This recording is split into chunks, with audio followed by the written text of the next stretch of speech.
Hi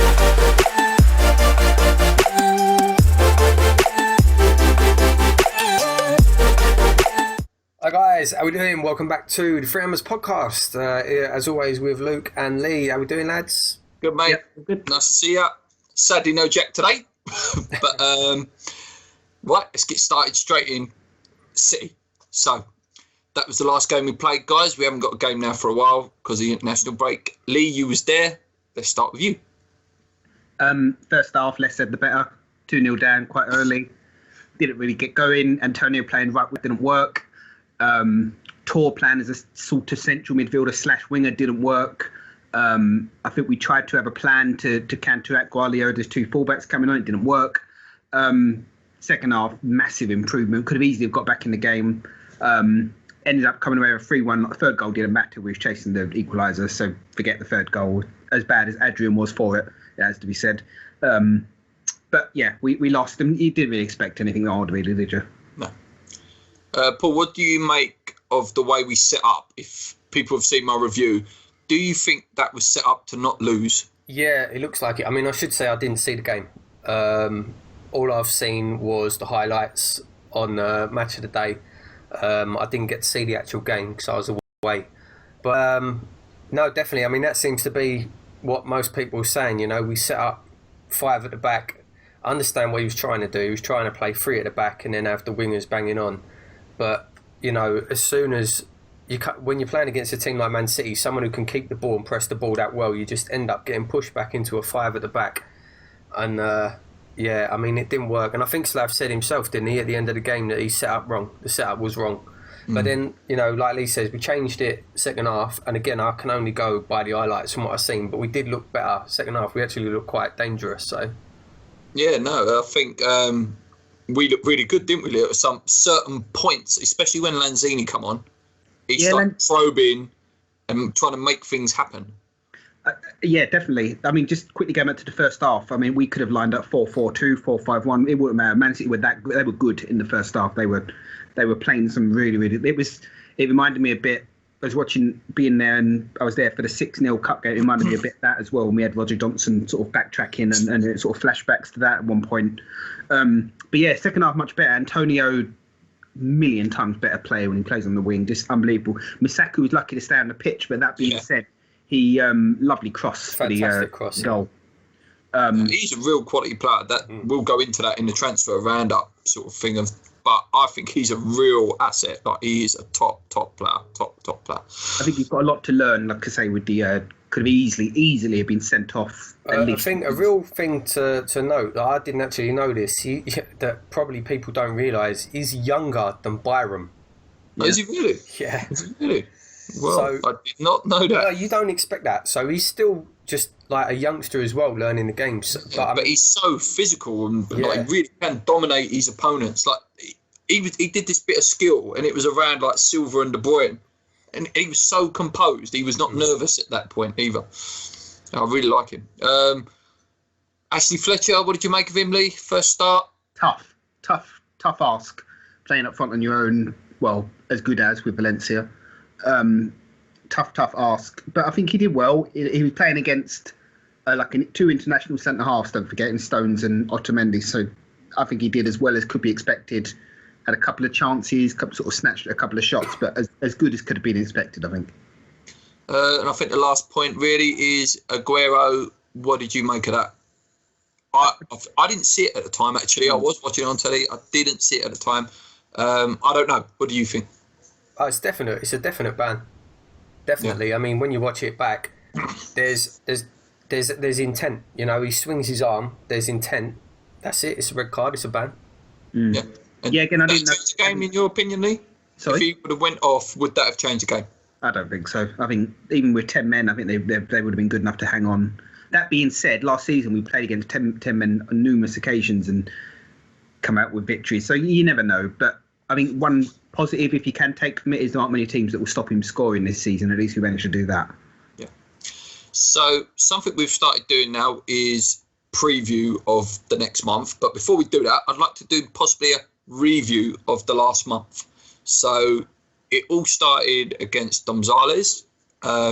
Obviously, we got through that round, which was okay, wasn't it? We did what we had to do. First game was against Chelsea. It got really what we expected. We didn't think we was going to win that, so sort of still on target at that point. Bournemouth, what do you think, guys? We sort of did what we had to do. We got the win, which was the most important thing. And then obviously, guys, we went out of Europe, which is, for a review of the month, that was definitely probably one of the most hardest things to take. I think if you would have put on paper your points prediction, 3, possibly 4, for a realistic view, possibly 4. I don't think anyone could have thought we could have gone to Stamford Bridge and to the Etihad and come away with wins, even after last season. So in terms of points on the board, I think 3 is probably par, I'd say. The Europe stuff was just, the second leg was just pathetic. It was. I'd go as far as to say it was the worst I've seen us play since either that 6-0 that I mentioned, although that was bad, we had injuries, but probably that Wolves one where we lost 3-0 at home. God, yes. I think it was up there in terms of poor performance. Just not a single player came out of that game with any credit, really, I'd say. It was just... Yeah. And then obviously the weekend City, and most people have pointed out that last season we were on exactly the same. We had won a game out of Europe and lost 2. So no real panic, really. And we're in a good position that all the players are going to come back, hopefully at the right time. Okay, so let's look ahead to the month ahead, guys. So I've got the fixtures here. And for me, the next month, we could win nearly every game. I'm going to start off with, obviously, the first game is the Saturday the 10th, and that is against Watford. What do you think? First, it'd be good to have a 3:00 game on a Saturday. Yes. Because we haven't had one of them yet this season. But might be a good thing. But Watford have had a slow, I don't know what, have they won 1 or drawn 1 or something? I don't know. They haven't had the greatest start, I don't think. It's a must win, I think. In terms of where you want to be at the end of the season, you've got to be beating Watford at home. Yeah, and we want to keep that run that I always talk about. We've never lost 2 in a row with Slav, and it'd be nice to keep that going and really make it a fortress. If we win 2-3 games in a row at home, it starts feeling like home, and then that's when the fans start getting belief. Yeah, I think it depends as well on who we do have back after the international break. Hopefully, I mean, if we've got a full team to choose from, and if Zaza hits the road running, I think definitely that should be down as a win. Yeah. Next up is the West Brom game away.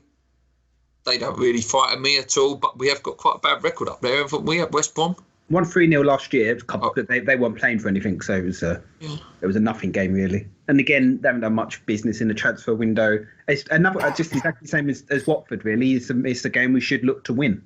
And saying that, we rarely these days, perhaps maybe last week against Man City being the exception, but we rarely go into games not trying to win them. So yeah, and I hope that ain't a new thing with Slav, that he starts setting up not to lose rather than setting up to win. I really hope that ain't. We did see it last season when we had all the injuries, Payet and Lanzini were out, and it's the same thing again. We're seeing it again now,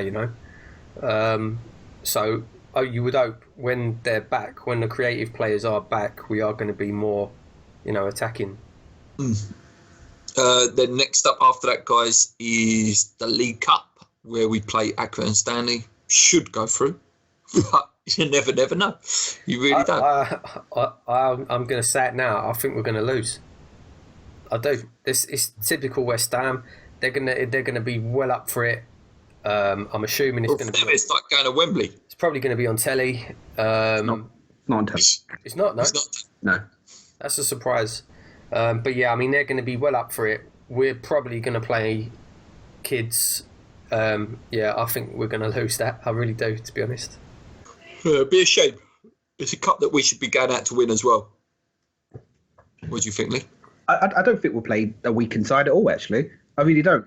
Reason being is last season we played Leicester away in the third round, and we played our full-strength side. Even Adrian played in goal. But we went out, but we still played a full-strength side. So I don't think Bilic is the type of manager that sort of looks at a cup. He's not an Allardyce and says, I don't give a damn about the League Cup. I think he'll go full strength for it, personally. One of the But bonuses. you look in our squad now, and we'll come on to this in transfers. Our second string isn't kids anymore, is it? No. Yeah, and when you look at it, going out of Europe is a massive bonus, really, isn't it? Because it's not that Thursday, Sunday anymore, and he can concentrate on the cups if he wants to. And there's only a certain amount of places we can finish up the league. Like we said, we all sort of predicted 7th, 8th, didn't we? And if you're not going to go for the Champions League spots, you may as well go and try and win a cup, ain't you? Yeah. Finally, guys, the last match of the month in September will be Southampton at home. Another Sunday one, sadly. That will, like Lee says there, shaking his head, that can go either way. Yeah. For me, they're quite a dodgy little side when they get playing. I hate them. I can't stand Southampton. I really dislike them, and we seem to struggle against them every season. Sometimes we get. Remember last season we were 1-0 down at half time, and it was dreadful. And we brought Lanzini on; it completely changed the game, and we ended up beating them 2-1, if memory serves me correct. Yeah, Antonio. I really don't like. I mean, it goes back to me for when we were both trying to get out from the Championship 4 years ago, and I just don't like them, and I really hope them. No. So, what's your predicted points total out of them 3 games? I reckon we can get 6, maybe 7. 7, I'd say. Yeah, 7. Yeah, 2 wins and a draw. That'd be my aim anyway. At least 7. Yeah. Yeah, I'm going to say 6 and through to next round. Okay, right. So that's the preview for the month ahead, guys. Let us know how many points you think we're going to get, and let us know what you think about the cup game. Sort of what the score will be. Will we play a second team? Will we play a first team? Will we play kids like Paul thinks? Let us know. Before we touch on transfers, guys, I think it's only right that we mention that Mikel Antonio has made the England team, and brilliant. There's a lot of neutral fans slated him, saying he's one of the worst players that's ever been picked for England. And that's people in my work that are Man United fans, Tottenham fans. They're saying he is one of the worst players with the worst touch that is ever going to be putting on an England shirt. What's your feedback to that? That's not my fault, guys. I don't know if I could argue with the first touch thing, because he hasn't got a very good first touch. But that's not what his game is. That's not what he's about. So ridiculous. They were trying to say that Antonio is a guy that waits at the back post to score a goal. No. Well, no. He offers a lot more than that. He does offer a lot. Let's get it right. He's not a technically gifted player. He's not at all. And as you say, he is a train. He gets up and down that wing. And I tell you what, England were dying to be able to put a cross into the back post and for someone to pop up at the back post and score a goal during the Euros and possibly for the last God knows how many years. So any neutral fans saying that, I'm afraid aren't very knowledgeable about football. I can say, Sterling's improved in the first 2 games. But like you say, it's all good having this amazing first touch, can go around 20 players and do it twice. But if you don't cross the ball and you don't score a goal, what's the point? You know, I don't know if you agree, but the German guy who scored all the goals at the World Cup, Muller. Oh, Gerdman, not Gerdman, Thomas Muller. Yeah. He plays from the wing and always pops up at the back post, and again, not massively technically gifted, I don't think. Not completely the same, but in the same vein that, he pops up at the right place for a goal, which is what we need. What England need. Someone that can grab a goal. I mean, look how many times last season did he score the winning goal or the only goal of the game? Yeah. He scores important goals. He doesn't score the again, Man City being a slight bump in what I'm about to say, but again, he doesn't score consolation goals. He's even scored the important goals, and he gets there and he keeps going for 90 minutes. Yeah, he's got just energy, work rate, drive. Proper Allardyce player. Yeah. Work rate, drive, and crosses. He has got more than just headers in his locker. He scored a few good goals cutting inside last year, taking them on. So, no, I think he's well deserved as well. Well deserved. No, so I agree. Totally deserved. Like a stat did come out that he's got one of the best heading conversion rates in the Premier League, including last season. So that says it all. And in an Allardyce team, you want someone who can head the bloody ball. That's what his game is. I'd go as far as to say, if he becomes a regular, he could become a 1 in 4 goal scorer. Like every 4 games, I could see him getting a goal for England. So, 20 games, he could get 5 goals, I think. I would go as far as saying that. Yeah. Yeah. So congratulations to Mikel. It wasn't banter, as your interviews say. And I hope you do well, mate. And I really hope you can score a goal for the West Ham fans out there. We'll be all backing you. Okay, guys, transfers is the next topic of the day. Let's just do a transfer review. I know, Paul's, you're going to go into a little bit more detail if you do end up doing a video on it. But let's start with yesterday. So, do you want to start with it? Yeah, Arbeloa. Okay, we'll start with the ins. So, Arbeloa has come in. Now, this guy got absolutely slated on Twitter by West Ham fans. I don't know why. I really, really don't know why. At the end of the day, a right back is a right back, and I'll text this to you too. Unless you're getting Dani Alves, Bellerin, Philipp Lahm, the Alaba guy from Bayern Munich, you just need someone who can play there, who knows how to play there. And there ain't many people that know how to play there more than him. You know, he's got years and years of experience at the highest level. He's won everything there is to win in the game. You know, Champions League, World Cup, Euros. He's won it all. So I genuinely don't know what the problem is. I really don't. Yeah, he's getting on a bit. He's what, 33 years old. So what? How old's Ibrahimovic? Yeah. No, we just needed someone there as well. Like, yeah. And you look at our past fullbacks that have done well. Stuart Pearce, what was he, 38? Yeah, Lucas Neal was old when we signed him. Lucas Neal, Nigel Winterburn was like 36. Yeah. Rufus Brevitt, 33. Yeah. Chris Powell, 37. I just don't. I don't know what the problem is. I think it's a great signing. I think it's a really good signing. And what a player for the likes of Cresswell and Byram to learn from, you know, and that Masuaku, you know, what a player to learn from. Yeah, he's going to come on, steady head. He's just going to keep things calm. Lee, I'll let you have your say on. Yeah, I mean, another important thing as well is he knows the league. He's obviously been there and done it with Liverpool. Won the Champions League with Liverpool. I don't know if he was in the one that won it or the one that the one where they lost in the final. One of the others. He's been in the Champions League final with Liverpool anyway. So he's been there and done it. He's got every trophy, as you say, Paul. I want to be careful with how I say this, but our fans do my head in sometimes. They seriously do, because, I mean, like you say, what do you want? We're West Ham. We're not Man United. We're not Barcelona. We're not going to go out and spend 40 million on a backup right back. Are we?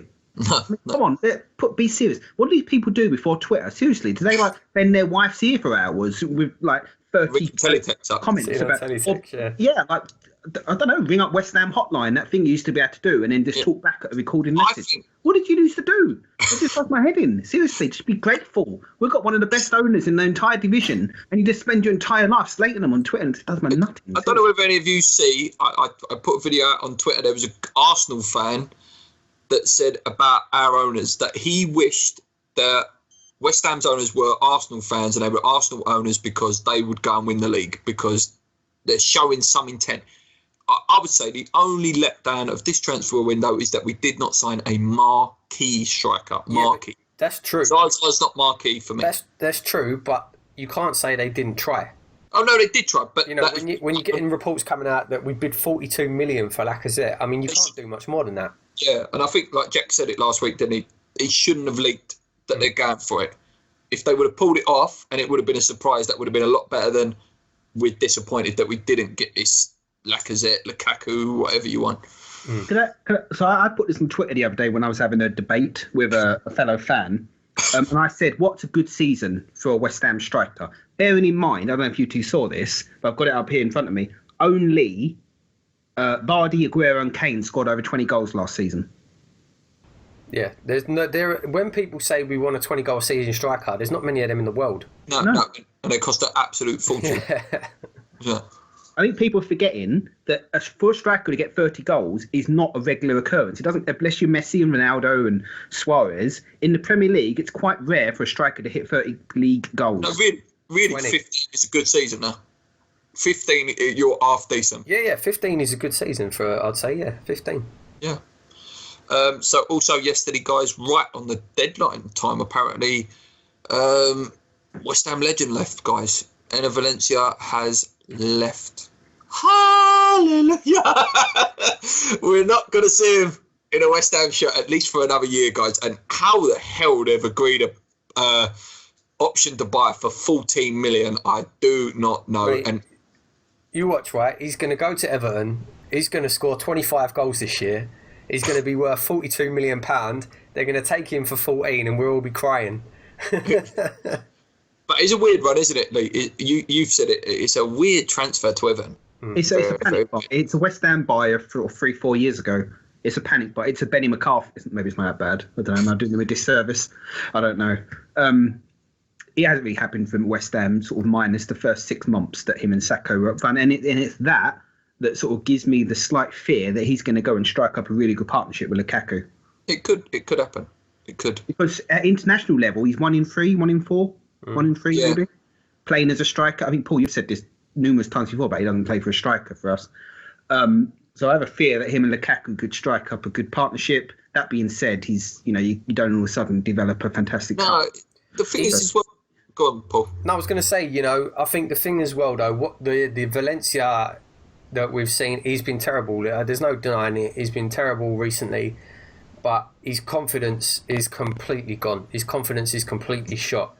And if he goes there and he builds up a bit of confidence, I can see him doing well. I really can. I can see him doing well. And it may do him a favour. Like he probably has got to a point at West Ham where it's like, I just can't do it no more. Like, yeah, especially with the fans on his back. He's crying on the bench. Yeah, exactly. He's probably thinking, what's the point? And I've got nothing against him, Valencia. It didn't work out with us, which is a shame. But he always seemed to try hard. He had a good attitude. I to be honest, I'm quite disappointed with the amount of slating he's getting. I was disgusted. And the celebrating, he's gone. Like, what? There's no need for that, There's no need for that. I'll say, he's crap, but I wish him all the best. I really do. No, I really do. No, he's crap. I don't care. The guy's crap. He's one of the worst players since Barmorte. But I wish him all the best, and I really hope he does push on. Like, it's not worked out at West Ham, and no one can say he didn't get the service. Like last year, you got Payet, Lanzini, the legend a few years ago of Matt Jarvis putting floaty crosses in for him. Like, he's had good service, but I don't know, he tackles himself. I know. It just doesn't. I don't know. We'll see. It'll be interesting to see how he gets on. Just before the Man City match, now we all know about the little cliques that are at West Ham, the Spanish speakers essentially. And I said to my brother at Man City on Sunday is that I had the Rio Coca thing in my head, is that the reason the players aren't playing that great this season is because we've peed off the clique. Because you see, when Valencia got taken off against Bournemouth and people started booing him, which I think is disgusting, booing your own player, just for the record, Chiati was encouraging people to clap. I don't know if they showed it on the telly, but I saw it there. He was encouraging the fans to give him some support as he was walking off. You start doing that, you start making things go wrong in the dressing room, it can very quickly go downhill. Happened with Rio Coca, and then Harewood went in, and Mullins, and all that lot, and we ended up getting relegated, obviously, a couple of years later. Trust me, it's a dangerous game to be that horrible. And it's horrible. The things people are sending to him on Twitter, you see it, and it's just not very nice, and we should be better than that, guys. Come on. It's the same with another guy that we got in, obviously, Gokhan Tor. Again, the geezer doesn't look great yet. I'm not going to sit here and be like super positive because we get slated for being too positive sometimes on this channel. He's not that good yet. He's not. But my God, the abuse the geezer gets. It's like, the guy's only been here 3 minutes. Like, give him time. Give him time. Yes, by all means, slate him. Yeah, maybe he does go down the wing and cut back 3 times too many. But give the guy time. He's not going to play when Fagoli's fit anyway. When Payet, Lanzini and Fagoli are fit, he's not going to play. He's there as a good, okay backup. Again, just completely written off. Him and Zaza's the same as Shaw. It's just been written off for his kick to ball. Again, yes. You search his name. I put on Twitter that if I was Zaza, however you say it, Zaza, he's in Lion King or something. Zazu. If I searched my name on Twitter, you just put in his name on Twitter, and everyone's written him off before he even kicked the ball. No, but he's already scored against us. No, but he's been judged on that penalty. I think people are judging him on that penalty. Do you know what picked me off as well? The BBC we signed him, and as they do, they put a bit of West Ham signed Zaza, and below it was relive West Ham's new signing, missed penalty. What about all the goals for Juventus? Why do that? That's like saying, well, every time David Beckham signed for a new club, did they put on there relive the moment he kicked Diego Simeone and ruined everything? No, they didn't. It's disgusting. But in terms of like famous Italians missing penalties, like one of the best Italian players ever, Roberto Baggio, obviously skied one in '94. So what? Does that make him crap because he did that? Yeah, no, Stuart Pearce. It's Stuart Pearce. Yeah, people like that. But it's look, like again, I brought this up in an argument with someone else. Aguero missed 2 the other week. Yeah, in the same game. So let's write him off. No, for me, like I say, I put it out on Twitter. I did put it out on Twitter. He has a goal ratio of every 2.6 games, I think, or 2.5. That's more or less just barring world class. Like in terms of goal ratio, I'm not saying he's got skill world class, but in terms of goals to games, like if you get 1 in 3, you're a very, very good striker. Yeah. I'm just flabbergasted, seriously, buying. Yeah, you do. You don't play for Italy and you don't play for Juve. That was another point I was going to make. Yeah. If you're crap. Yeah, and people are probably going to comment and go, oh yeah, but Mandzukic played and Morata played for them last year, and that new geezer Dybala. But it's like, still, the bloke scored. The bloke did go and score. Do you know, and I don't want to single people out, but I was having a conversation with someone on Twitter the other day, and he put, we could have got Will Grigg for a quarter of the price. Could you imagine the reaction if we signed a League One player? I know he's in the Championship now, but he's played the majority of his career in League One.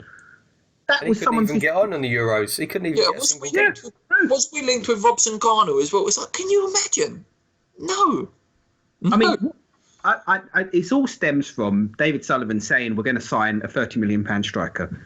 And it all stems from that. And I get that. I really do get that. But come on, we're West Ham. We finished 7th in the league last season. We didn't win it. We can't attract players of the quality. People keep going about Lacazette, just bid 50 million. Fine, but there's no guarantee he'll come. There's no guarantee he will score that many goals. Yeah, he's a bloody good player. Well, he's injured for 3 months now, isn't he? Yeah. But, I'm quite excited about Zaza, to be honest. At the end of the day, I know you're a big fan, Lee, and you're probably going to go, ooh, but I know Paul's also probably going to go, ooh, but he's better than Andy Carroll. Ooh. They're not the same player, are they? They're different players. He'll score more goals than Andy. Yeah, I think he will. Just at this point, it's worth saying happy anniversary. Andy Carroll signed 4 years ago today. And we've still got him. Yeah. So he must only have what? Has he only got a year left? I hope so. No, that was when he signed on loan. So he's got 2 years. Right. Yeah. Well, nearly. I'm watching the clock. I've got the dates marked on the calendar. 2 years will be gone. Another signing, actually yesterday, guys. I don't know whether you were aware of it. Quite sad, actually. Diego Poyet as.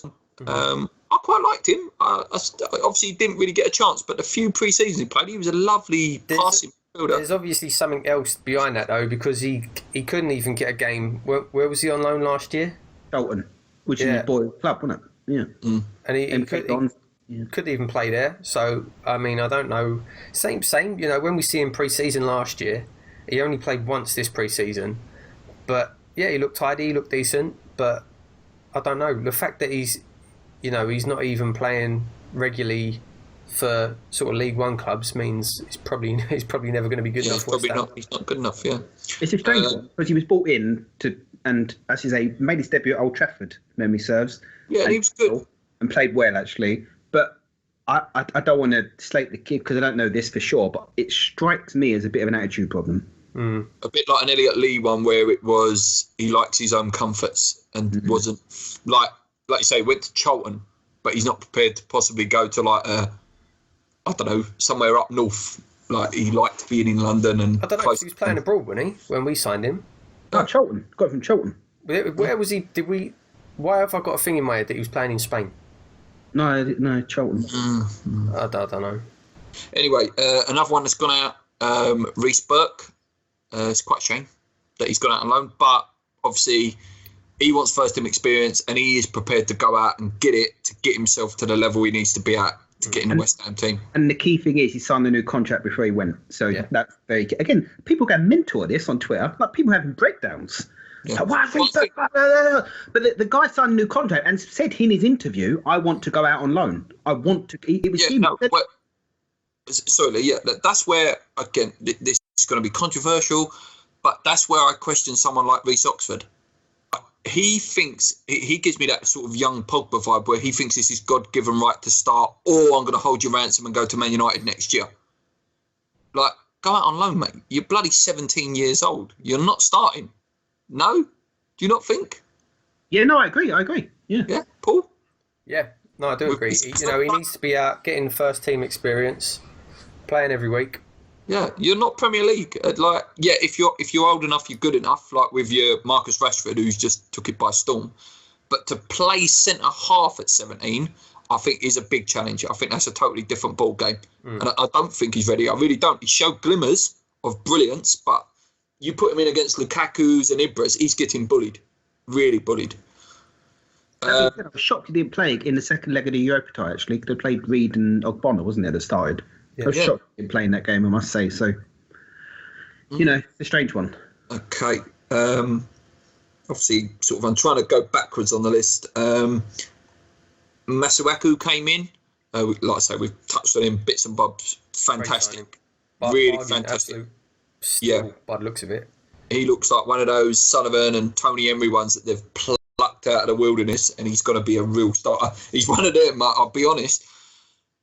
I can't see him being at West Ham. If he carries on this path, he won't be at West Ham in 2 years' time. He looks real good, solid left back. Yeah. Lee? Yeah, no, he settled in seamlessly, really, like he played there all his career. It'd be very interesting. It'd be very interesting when Cresswell's back, who actually plays. Yeah, someone was actually a couple of West Ham fans on our Twitter put out.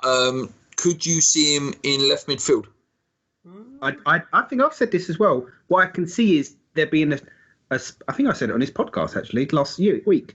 That I see there's a place for when you defend the lead or when you go into the tougher away matches, you can play them both in a 4-4-2. I think, much like I think it was Arsenal used to do with left back. I can't remember who exactly, but Arsenal, Chelsea have done it. Chelsea did it in the Champions League final. They played Bertrand with Ashley Cole, so it can work. So double up. The only problem there is obviously Dimitri's position. Yeah.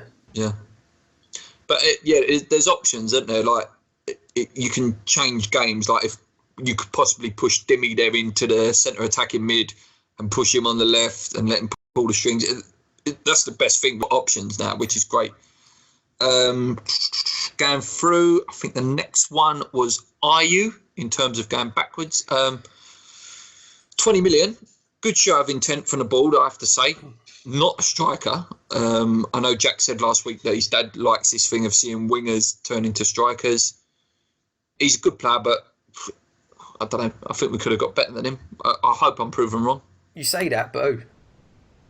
I don't know. I don't think. I think he played well last year. He scored quite a few goals. Playing up front, he had actually, when he played up front for Swansea, I think he scored like 7 in 9 or something like that. So he had a fantastic goal scoring record when he played as a striker. When we saw him, when he first joined, what did he play? 2 games for us? One. Chelsea. 20 minutes. 20 minutes. The one. I mean, he was pretty much completely anonymous in that game until he got injured. So, it's a shame. This is another thing as well. Like when he comes back, where does he fit in? Yeah, who knows? I really don't know. Who knows? Honestly, who knows? Now we've gone out and signed Zaza. If he's first choice, it's 16 games. If he plays 16 games, then we have to sign him on a permanent. Yeah. For 24 million or something. If he comes in and starts scoring goals, you won't be able to drop him. And exactly. Like, where does Ayew fit in? I don't know. It's interesting. No, it is. Next one, guys. Again, I'm not sure on the order here, but I've put down Ashley Fletcher. Great prospect signing. Like I say, bit too bigger a game for him on Sunday, but Europa League, he was probably the only shining light of that game when, like Lee was saying, no one could have their head up. I would say he's the only one who could have actually in that Astra game. Yeah, one for the future. I think given now we're signing Zaza and once Cal's back, because you can still loan people out, can't you, to the Championship? I think if we were to go out, has that changed? They've changed it, so the loan window ends the same as the transfer window this year. Right. Oh, so he's here till January. I was going to say, then maybe he'll go in January out on loan. I can't see him getting much playing time, to be honest, when those players come back. But he's probably, third in line? I think it all depends on what happens with Sacco, with how much we will see Fletcher. Yeah, I don't think we'll ever see Sacco play for us again. I do. See, I do. No. I think he will be back in about 3 weeks for like the Southampton game. You see, the guy's weird. He put a photo on. Very strange character. I don't know what Snapchat, whatever that is, but he did something on there, and he was just in these pants with like a sort of. He was happy, and then he was happy. No, he's a very strange guy. Yeah. I don't know. I don't think he's happy. I don't know. Unless that photo, he was very happy. Yeah, no. I think he's Balotelli. I do. I think he's got that sort of vibe about him. No, I don't think we'll ever see him play for us again. I can see him probably being sold in January. Yeah. And I won't be too disappointed, because if you've got an attitude like that, then you can go, basically.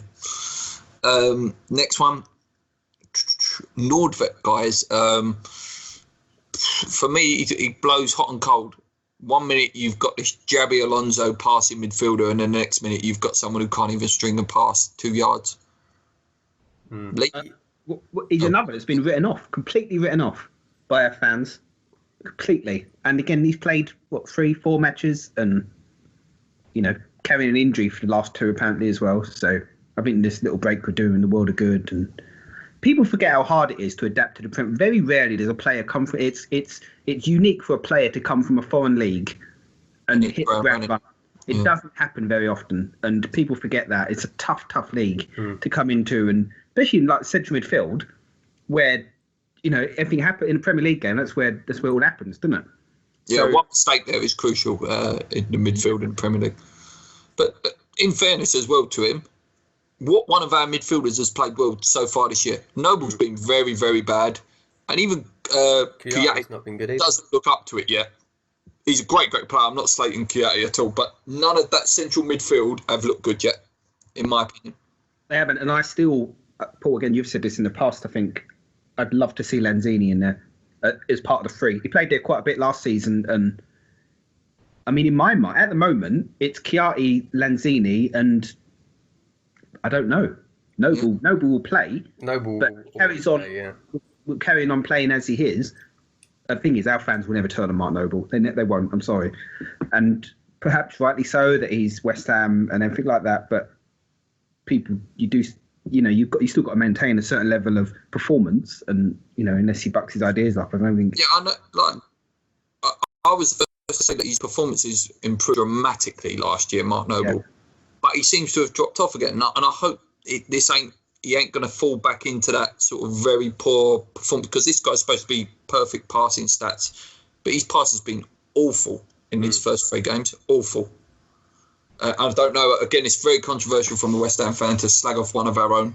Difficult as well. You've got to think the games that he's been playing in, like going in and playing against the midfields of Chelsea and Manchester City. That's not easy for any player. No, it's not. Next one. I hope I haven't missed any yet. Faguli, guys, obviously, I highly rate him. He's one that appears to hit the ground running. Fast, tricky, scored a lovely goal. Fantastic delivery on him. Yeah, he looks like he can take free kicks in the absence of Pyatt, if Pyatt does carry an injury, and maybe different options on corners. Lee? Paul? Yeah, I'd like. He looks good, but I'm going to refrain from judgment until seeing him in a Premier League game, which we haven't yet. Yeah, I think that's a fair point. He is one that I think he's going to do really, really well. Like Luke says, I think he'll be first choice when he's back. I'm excited to see, like say, Zaza, Payet, Faguli, and Lanzini. I can't. And Antonio as well. Where does Antonio fit? I don't think he does. Yeah, I don't think he does. I love him, but I don't think he fits. I think we've said this. I think Lee might have said this last week about using him as an option off the bench. To come on in that as a battering ram to run at tired defenders towards the end of a game, maybe. But for me, those four as a starting front four, I think that I can't wait to see it. I can't. wait to see it. Zaza, Payet, Lanzini, Feghouli. That for me is the first four, like you say. Do you know, I've got 2 points. I'll just very quickly make them. One is, I've said this a million times before, there's no such thing as a consistent winger. It just doesn't exist. They're always in and out of games. They have good games, they have bad games. Well, they're as good as the service they get. Sorry? They're as good as the service they get, really. Yeah, you get the ball to them, essentially. Yeah. Second point I'd like to make is that Bilic is very loyal to the person in the shirt. You've got to think when Antonio signed, and he said this in his England interview, he said that Bilic said to him, it's nothing to do with your ability, mate. It's the fact that you're further down in the pecking order. So I don't think that he'll come in and immediately change. What he does seem to do is to, if you think last season when James Collins was outstanding for us, we couldn't get back in the team because he was loyal to Reed and O'Bonnell towards the end of the season. I think he'll stick with that. You kind of seeing that. Shirts Antonio's. You're kind of seeing that this season as well with Collins. It's been Collins and Reed, and O'Bonnell ain't really had a look in this season so far. Yeah. And O'Bonnell's. I don't think Reed started very well either, if I'm on it. Again, we're judging it on playing Chelsea and Manchester City, sorry. But I don't think Reed started that well yet. I really don't. Another one, we've touched him a little bit earlier in the show, but Gökhan Torgay. Is this guy going to be carrying Slaven Bilic because he's his mate? I just want to put that out there. That's not my opinion. I'm just a couple of questions that are arising. It's very. I mean, it depends on the mentality of Slaven Bilic, doesn't it? Because he is obviously a player that he's been chasing since Bilic came to West Ham. He's obviously the player that he wanted as soon as he came into the club. I mean, I don't know. Don't forget, he's only on a loan, Torre. So if he's not playing well, then the Daves will probably step in and say, well, we're not going to sign him on for next year. I don't know. I would hope not. I would hope not. But I do want to see him given a chance. No, I do. I'm just going to put it out there. Like someone like Stuart Downing took about a year and a half before he started playing well for West Ham. I mean, it could be that sort of case. Have we got a year and a half? I don't know. But give him to after Christmas, and if he's still performing like that, then nah. Look at Alex Song. I remember when he first come, Paul, you said this is one of the best players I've ever seen in the West Ham shirt. And then after that, he was absolutely shocking. Yeah. That was such a shame to see, because he really was. When Song first joined, he was phenomenal for us. And he was legitimately, at the time, probably the best player I'd ever seen in a West Ham shirt. He was fantastic. Remember his debut, he was unbelievable. He actually seemed to go bad after he scored that disallowed goal against Arsenal. Yeah. I remember scoring a banger, disallowed, and then he just went crap after that. Yeah. The other thing that people forget, and we all forget, is that these are human beings. And if he's moved from Turkey and I don't know if he's married and he's got kids, but as a generic example, a lot of these players move here, and if he's on loan, he probably hasn't bought a house, he probably in a hotel or something. How well is he sleeping? You're throwing it back. I mean, if you had to move away from your family, from your friends, from everything around you, and you sort of dumped into this new country, this new surroundings, and Stratford, let's be honest, not great, is it? As we said, I wouldn't mind if I was on 80 grand a week. Well, no, there's that to consider. And he has lived in England before.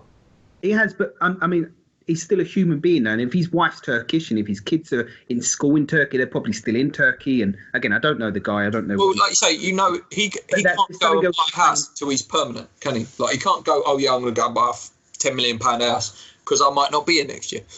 No, but I mean, you've still got to take that into consideration. He's a human being with human emotions, and again, people slating him on Twitter, it will get to him. And as I said before, if I was a footballer and I read those things, I'd say, well, stuff you. I'm not going to go out there and give 100%. I'll take my money. Thank you. He owes nothing to West Ham. At the end of that, apart from his wages, he don't owe nothing to West Ham. No, exactly. Yeah.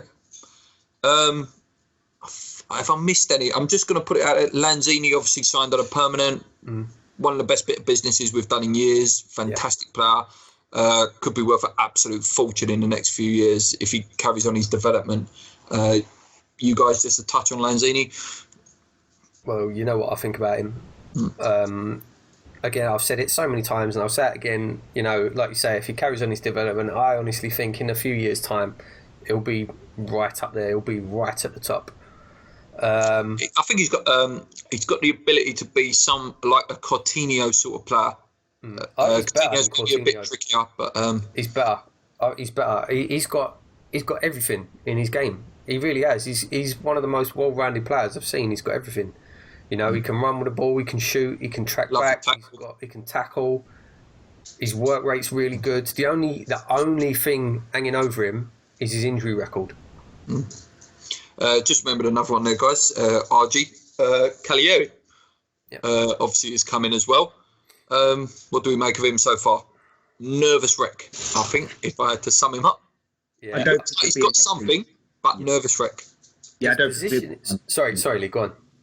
I'm just going to say, if I had to look into my crystal ball, I don't think this time next year he'll be in a West Ham shirt. No, I don't think so. At the moment. But then again, I'm not going to contradict myself. Give the guy till Christmas. Yeah.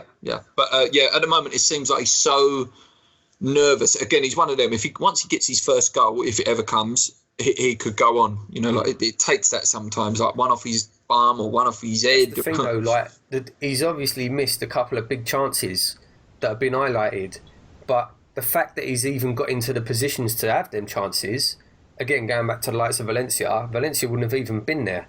Do you know what I mean? Like, so, you know... I want to see him play with Lanzini as well. Like, we've seen little bits and bobs of them on the pitch together. I want to see him play with Lanzini for, like, 90 minutes and see what he does then. I think, because the link-up play could be nice between them. And, like, get your Payets in there, your real quality service behind him. We might see a different striker, I don't know. Just on strikers, again, I put this out on Twitter the other day just to sort of highlight a point.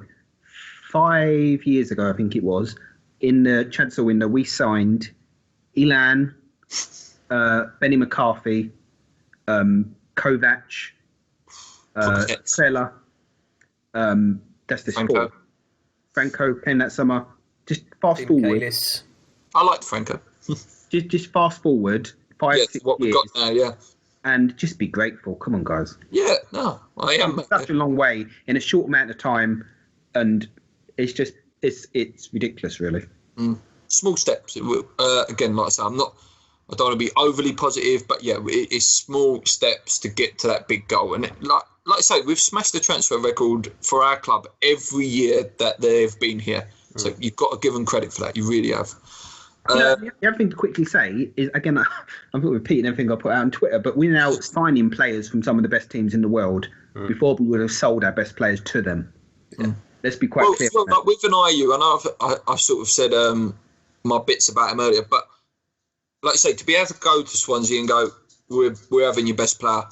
Yeah. West Ham of old would not have been able to go, we're having your best player. They wouldn't have done that. They wouldn't. Just before I move on, a couple more outs I've just remembered. Jack Wilshere, guys, would you have had Jack Wilshere in?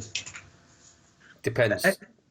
It's all, again, it's the Carroll thing, isn't it? You get Jack Wilshere in and you're paying him, I don't know what he's on, 60 grand a week ish. Well, yeah, probably a lot more. A lot more than that. Yeah, I'd say he's probably he's probably on around 100. But if you're paying a percentage of his wage, I don't know, let's just say 60 grand to 100 grand, and you get to see him for, I heard a stat the other day, he's only completed 90 minutes once since 2014. Once since 2014. I mean, that's not good, is that? No. But on form, he'd be our best midfielder. Yeah, brilliant player. On form, he'd be our best midfielder. Yeah, and I wish him all the luck. I do like Jack, actually. I really do like Jack. Couple of outs, guys. I've just remembered. James Tompkins left for 10 million. Sad to see him go, but to develop the youth we've got, as Jack said last week, he had to go, didn't he?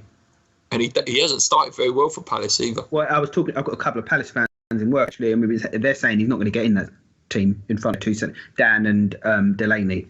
Yeah, he's very much third choice. And in fact, when he came on the other day, they conceded against Tottenham within like 10 seconds. Yeah, and that was totally his fault, that goal as well. Yeah. No, I did like him though. I did like. Yeah, no, I'm not slagging the guy off, but he left West Ham to go for first team football, and he's not getting it at Palace. Yeah. Obviously, the only other one I can remember, guys, is Joey O'Brien left. It still hurts a lot, actually. It does again. No, but we're sort of crying out for someone like that, just to be someone to fill a gap for like a 90-minute match, to be honest with you. And again, another important point, that I read the other day as well. He was our left back, right back cover. We've now got Arbeloa as our left back, right back cover. Talk about an upgrade. Yeah. Yeah. Have I missed anyone? The couple of kids we bought, obviously, didn't we? Kina. Oh yeah, Kino, yeah. And Fernandez. Fernandez, Yes. I mean, where was he on Sunday? Because he must have done, because he was paraded against on the Thursday, and the deadline was midday Friday. So where was he? No idea. And I can't say I know much about him. No, it's completely out of the blue. It's a strange one. I don't know where he plays, to be honest. I know it's midfield. I don't know if he's... when I had a look, he plays sort of attacking midfield. I'm guessing he's going to be that sort of Lanzini backup, you know? Because they paid, what, 6 million for him? And he's 20... Is he 20? So I don't know. Yeah. He's not a kid. No. You know? It looks like they've bought him to come in and play. So, but I mean, I've never seen him kick a ball before, so... Yeah. Okay. Last thing on there's one more. Tony Martinez been banging him in. Oh yeah, he's got an the other day. Cracker the other day as well. Absolute cracker. So yeah, he's one that may get a chance towards the end of the season. Who knows? I see Spencer Owen do this just as a last thing. Can you rate our transfer window as if it was a GCSE? So I don't know, A to G. What do you rate our transfer window? It's the best one of my lifetime, without a doubt. So I'd give it an A. I won't give it an A because we didn't get that top class striker, but I'd definitely give it a B plus. Yeah, I would say exactly so, either an A minus or a B plus. If we would have got a big boy, a real big boy, then I would give it the A plus. Let's have this chat again on the 15th of December. Yeah, let's look then. I think that is the best thing, doesn't it? Yeah, good chat, guys. Lee's been very heated this week, showing off. No. Right, questions, guys. Last thing of the day. West Ham Broadway. Would you have put Reece Burke out on loan, or would you have preferred him to stay at the club? Out on loan. Best thing for him, best thing for the club. Wigan have got themselves a great player. Let's just hope he plays, and hopefully there's a clause where if he's not playing, we can bring him back and send him somewhere else. But I think it's the right thing to do. Yeah, agree with that. Yeah. Ian Lewis, we've basically just done this for you, mate. Grade our transfers, A minus, B plus, and an A from Lee. There you go. What are your grades, guys? What do you grade our transfers? Maybe you could write even the players. You could write, I don't know, Gokantor G, Zaza C minus. I don't know. Go into it. Let us know. Who is there an A star out there? I don't know. For me, possible A star is Masako at the minute, from what he looks like. Adam Weld, is Zaza worth 25 million? We'll find out. Yeah, we'll see, won't we? Yeah, we will find out. Again, no human being is worth that sort of money. So no is the answer. But if we have to pay it, then we have to pay it. But it's annoying that we're sort of strung a bit, really, because if he does have a great season and then flops next year, then we're stuck. Yeah, the last thing we want is a Sebastian Schimmel, where they perform amazingly on loan, and then he just thinks, that's it, got my contract, I'm done. But it's like he could. Italians are like that. He doesn't seem that type of player to me. And if you watch his interviews and stuff, you know, I did see a quote that said that the only club he would move to in England was West Ham. Yeah, and he'd give it all to Paolo Di Canio talk, didn't he? Yeah. So I don't think he's like that, and he does seem to be quite an hard-working forward as well. So yeah, we'll see. On what I've seen, again, I've not seen much of him. I would probably rate him at the moment, from what I've seen, at about 18 million. But who knows? But then, I mean, you look at some of the prices that are being quoted around for players in this window. Yeah, like Benteke, 32 mil. That's just ridiculous. Absolute madness. So, you know. I mean, Aston Villa spent 15 million on a player who had one good season for Bristol City. That's the Championship. That's Sissoko, 30 million. Really? 30 million? Just put it out there. People who slag off our owners, by the way, I know it's an extreme case, but Newcastle bought in about 100 million worth of players money this summer with player sales, and they signed hardly anything. So just be careful what you wish for, as we said last year. I just want to put it out there then with Zaza. Okay, so for 25 million, who's a realistic other striker you would have had? So we can't have Lacazette in there, and we can't have Lukaku in there. who else would you have had for 25 million? Backer. Yeah, I was going to say that as well. Yeah. We didn't want to come. No, if we could have got him, I'm saying. If he was willing to come. Well, if you believe what some of the forums saying, that he wanted to come and we messed him about. The deal was done very, very early, and then we were messing him around. Yeah, apparently the deal was done, and then Lacazette, there was a possibility we could have signed Lacazette, so we sort of mucked about a bit. Yeah. I'm not an in the know, guys. Please don't slate me and Paul that we're in the knows. I'm just reading what opinion sites say. Craig on Twitter, what is going on with Sacco? Is it true he don't want to play? If so, why are we paying him? If I don't work, I don't get paid. Well, he's probably not getting paid. If it depends. If he's training, then he'll be getting paid. If he's refusing to train and all the rest of it, then he won't be. He'll be getting fined and he won't be getting paid anything. You've got to remember as well, with footballers, the way that their contracts are structured, a large portion of their wage is an appearance bonus and goal bonuses, especially for strikers. So, you know, if he is getting paid, I'm going to say he's not getting paid much compared to the likes of us. He's getting paid fortunes, but you know, he won't be getting anywhere near his full wage. But the reason that we can't just rip his contract up is because he's probably worth at least 15 million. Yeah, well, if Valencia is potentially going for 14 million, then Sacco's got to be worth at least the same. Yeah, so I mean, you're not just going to chuck that asset away. That's why the club are making noises saying, oh yeah, he's training hard, he's going to come back, he's going to prove West Brom wrong. It's got nothing to do with him coming back and playing for West Ham. It's all to do with keeping him as a sellable asset. That's all it is. That's all it is. SB on Twitter, can you believe that Enna is gone? On a serious note, good luck to him for playing well. I'm glad he's gone. I am glad he's gone. I know all yous give it billionaire players and all this crap. I was sad to see him go. But I'm glad he's gone. I am glad he's gone. Now we don't have to see him. We don't have to see him carried in the team. Good luck to him at Everton. I don't know why Everton come in for him. Okay, next one. Jason Sharp. Is the squad too big now? With no European tour, how will Slav keep everyone happy? Looks great to have so much depth, but can he keep them happy? That's a very good question, actually. If you're looking at the past 10 years, then it won't matter because we'll all have a million injuries and we'll be struggling for players come. You need two players in every position. We've now got it. We're not oversubscribed from that sense. Like I say, you need two players in every position. We've now got it. It's the first time in my lifetime we've had two very good players in every position. And we should be saluting that, not worrying about it. Yeah, no, I agree. Yeah, I agree with that, leader. Like you say, with the fans moaning as well, it's like you can't deny anyone that's in their sort of 30s. This is probably the best team we've seen in our lifetime, isn't it?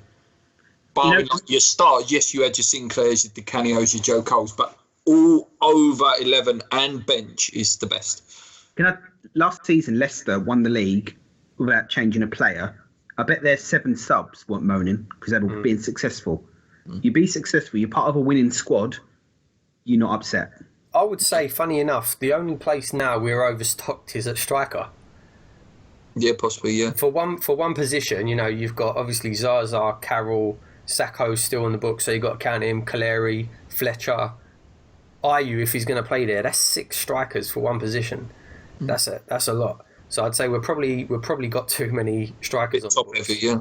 But apart from that, I mean, it is a good point. Like we were saying in this podcast earlier, you know, where does Ayew fit in? Where does Antonio fit in? You know, it is going to be tough keeping all these players happy, but it's a good problem to have.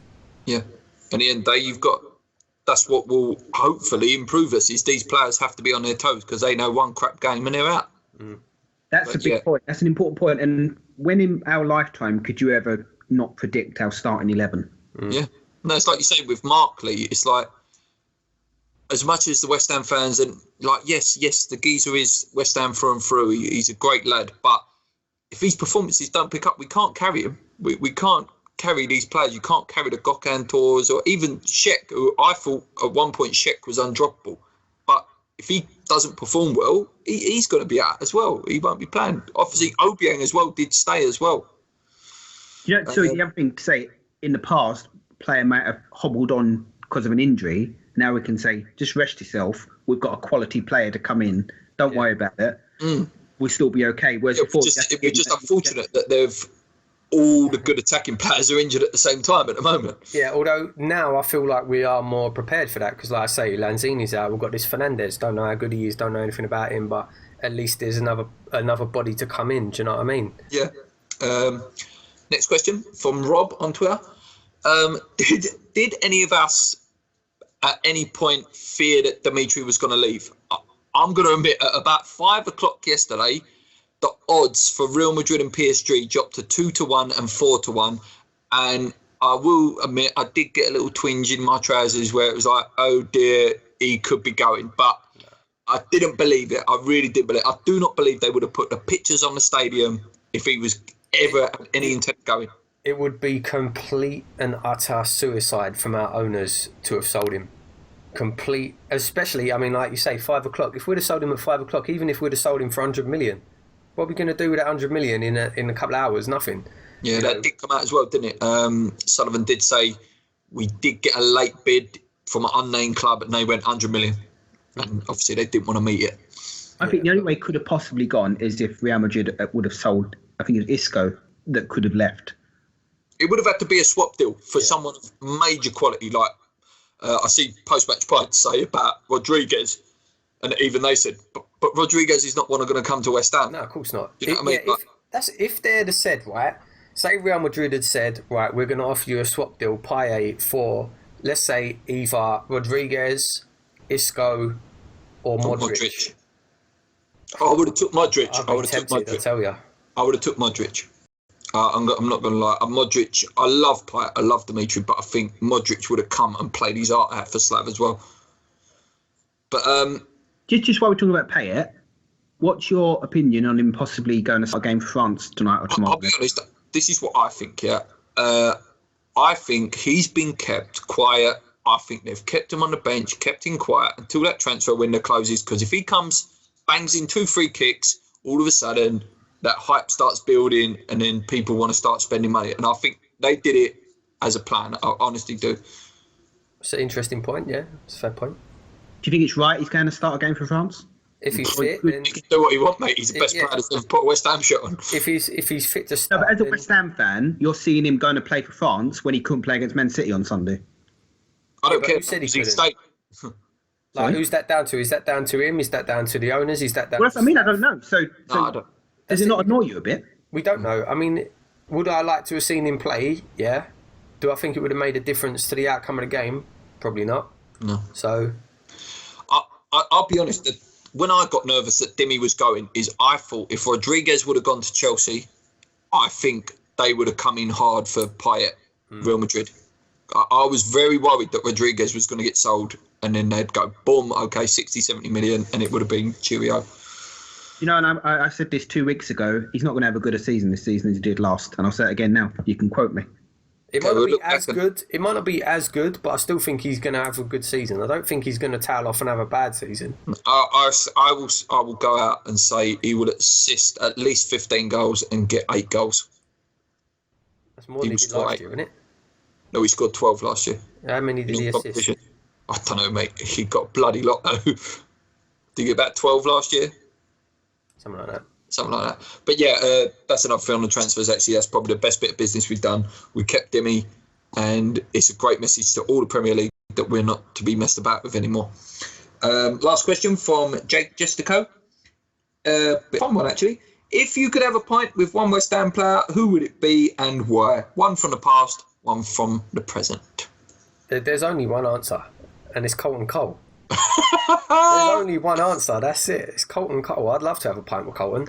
I want Colton Cole on this podcast. Colton Cole is my dream guest for this podcast. Yes, Colton, if you are watching, we are the Free Hammers. Get on Twitter and get on this podcast, mate. Yeah, Colton obviously is your sort of standout one. I'd love to. Sorry, if I let me just finish that for mine then. So if I say Colton was for past, right, then my present would be Antonio. Because he seems like he'd be a good lad to have a drink with. Yeah, good party boy. I thought that until he said the word banter in his interview the other day. He went down in my that was very funny. In my expectations when he did that. Okay, for me, past, I don't know, someone with some stories, like a John Moncur or Julian Dix, like a real character, like it's gonna probably protect me as well if I get a bit leery when I'm drunk. I don't know.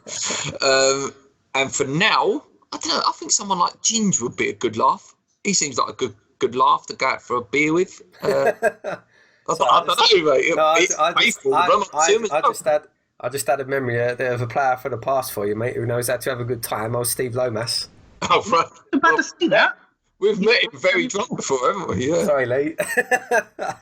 Right, who's you going to say, Lee? Was it Steve? I was going to say Lomas. Yeah, you're doing that. Thanks, Paul. Present. I don't know. They're all too protected now, players, aren't they? They're not allowed to be them characters anymore. If you get scrutinised. I don't know. Andy's a bit. To be honest, I'd rather meet in a Starbucks and have a coffee than I would a pint these days. But present, I don't know, because I don't know. Adrian maybe looks like a laugh. Yeah. Let's have a laugh here together. I've got one for you guys. What about a West Ham related celebrity that you could have on this show? I mean, the one that obviously the standout one that would spring to mind is Russell Brand or Ray Winston. But Raymond would be interesting. Russell was an absolute lunatic. Yeah. What about everybody's favourite mate, James Corden? Oh well, yeah. He's going on a Knees Up Mother Brown podcast, I believe. He's already done it, I think, hasn't he? Oh, he's already done it, yeah? I think so, yeah. Yeah, probably someone like Ray Winston. It would be quite funny, actually. I think someone like that. Ben Shepherd, perhaps. He's a big hammer, isn't he? Talks a lot of sense. Danny Dyer, proper naughty. Oh, God. Not Danny. Please, not Danny. Lee? West Ham related celeb? I don't know. Billy Mitchell. Don't know his real name. Gary Fenwick. Him, yeah, that would do. Yeah. Just one more. One more. No. Just going back. Another one. Pixie Lock. Oh. No. Oh yeah, that's a good shot. But no, he's already featured in one of your videos, Luke. Oh no. No. I mean, if the rumours are true, then Barack Obama obviously would be dream. What about non-related West Ham? Just anybody we could have on this podcast. Who would it be? Anybody in the world, celebrity. Right now, Slaven Bilic. Anybody? We're a West Ham podcast. And we could no. I said no, not anybody. Like we've done the West Ham related. Anybody? I don't really know people. It's going to sound a little bit weird, but one of my heroes, like I would love someone like DiCaprio to come on. Like if I'm going like right out there, like I love DiCaprio, fantastic actor, or someone like that. Asking us who our favourite actor. Ray Liotta, someone like that. I don't know. Yeah, I mean, I don't know. Lee would like Elton John to come on. No. That's not a thing, by the way. He's a good singer. I'm not really into like the whole celebrity culture thing. Yeah, no, I don't really know celebrities. Cool. Right, guys, that's it. Obviously, we have 1,000 subscribers. I did say that in my Man City preview. It was. And West Ham Banter page did hit 20k likes on Facebook, which is incredible. We actually hit it both on the same day. We're doing a competition for a West Ham home shirt, and you've got to the 15th of September, which is about a week and a half now. So get retweeting that on Twitter. Get your friends subscribing. Obviously, the quicker we get 2,000, there'll be another competition. So it's more in your interest to share it and get the competitions going. West Ham Banter page are giving away your choice of home shirt, away shirt, and the third shirt. Yeah. So get on them as well, guys. Also, this will probably go out the same day, but I believe Paul is going to be on Hammer and Chat tonight. So check him out on that as well. It's nice to do some cross-channel crossovers. But that's it from me. Lee, is that it from you? Just everyone keep believing. Yeah. Stay positive. Stop slagging off the players before you've even seen them play. We're not that. We've got a fantastic squad now. Just come on, guys. And remember, Lee's over there every week, so you can go and see him and you can tell him what you think. Please do not come and see me. I'm not a people person. But in seriousness, we have a good September, I think. Yeah. Anyway, guys, Paul, I think he's going to do a transfer video. Don't quote me on that. Yes. Lee's got an interesting video coming out because I think you've seen the tweets he's put out about what makes a great fan and what makes a bad fan. So he's going to put all your interests together and collaborate a nice video. I'll hopefully do a review of sort of Antonio's performance if we get to see him on Sunday. I hope we do. Good luck to him. But that's it for this week, guys. Come on, you irons. Let's go. Cheers.